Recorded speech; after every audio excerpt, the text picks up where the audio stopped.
7, and the final race of the day is coming up. And here we go, it is they're off and they're racing. Seabird is getting to the front.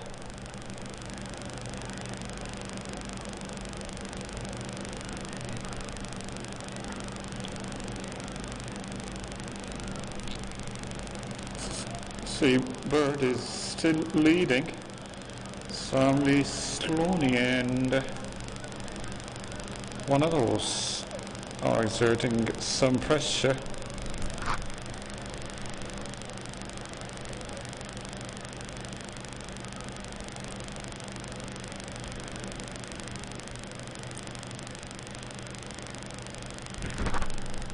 Oh goodness, is looking in good shape. Seabird still in front.